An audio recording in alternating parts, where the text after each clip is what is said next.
The key to Julia Rhodes' bridge run success starts with a question. Where to train. What drives her? There's some places that are really, really great, and then some places that aren't. She answers by pulling herself up to train at first light.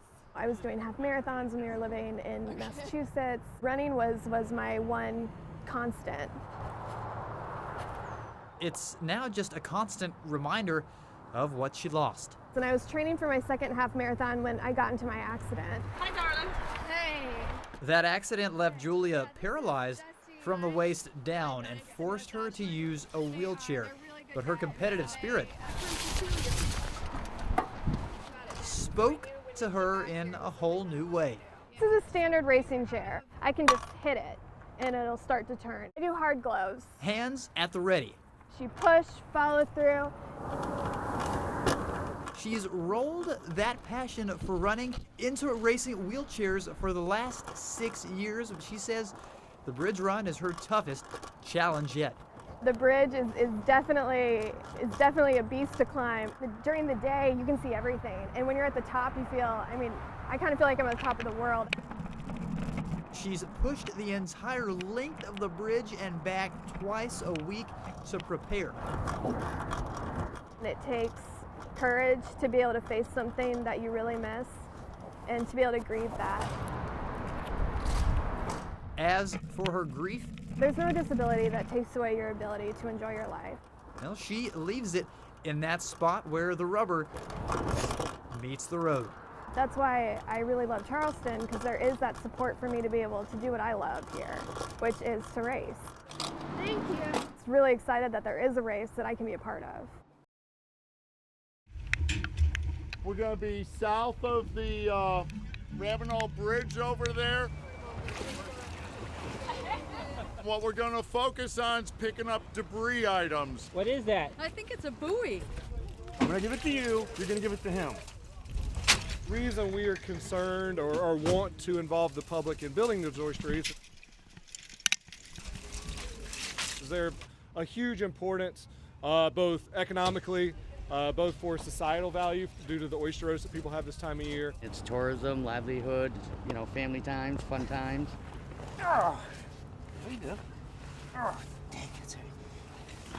That's much different than following behind a tourist on a public beach and picking up the trash that they leave behind. I'm from the Department of Natural Resources. We're working with the Wounded Nature Working Veterans Group, and we are establishing a new oyster reef for habitat for a myriad of species and increase water filtration as well. Recycle from people using them. We bring them out here, throw them down. It's all natural, putting it back in nature.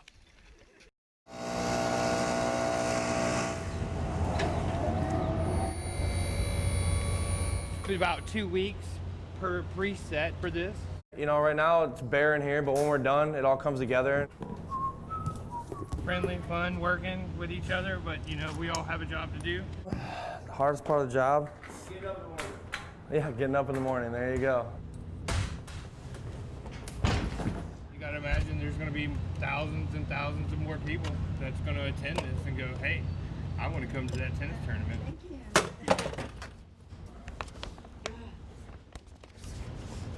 We're volunteers. This is great fun for us. Yeah, it's great fun. Tennis We love doing this. You want me to start the disability? Are we going to go in the rain? It's not raining, is it? Yes.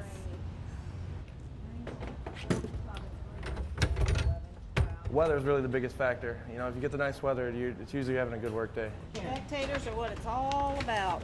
And you get here and it's all just makes sense, comes together. A lot of people's putting, I've heard hundreds of hours, maybe 120 hours in a whole work week. You can still smell the smoke of the charred remains of this house where a grandmother and her 7 children were displaced, and neighbors say it was a scary sight. Yeah, she had just blown the horn to my aunt. My aunt said, and she said, next thing I know, the house was on fire. A house that Shirley Wiggins had called home for nearly 20 years on Morris Circle in Walterboro, according to neighbors. They said she's been there ever since her kids been babies. But a fast-moving fire destroyed a lifetime of memories within minutes. Luckily, no one was inside. The children were at school, and Wiggins was out. Several floors, several roofs, so that's what made it so difficult to overhaul. According to Deputy Chief Green, it took firefighters about 35 minutes to gain control of the flames. But it took several more hours to fully secure the multi-structure building. The cause of the fire is still under investigation, but Deputy Chief Green says several heaters in the home could be to blame. The house, the clothing, the items can be replaced, and certainly their lives cannot. So we're happy that nobody was injured. Hold 1 minute. Hold 1 minute. Wiggins' brother, Emmanuel, lives next door. He says his sister is a good-hearted woman, and she will need help. Probably school clothes, the school stuff, material, and stuff like that. The Red Cross says it's providing financial assistance. Wiggins and the children are staying with family in Walterboro. And after living here for nearly 20 years, Shirley Wiggins' brother says that she plans to come back and rebuild. Working for you, Ann Emerson, ABC News 4.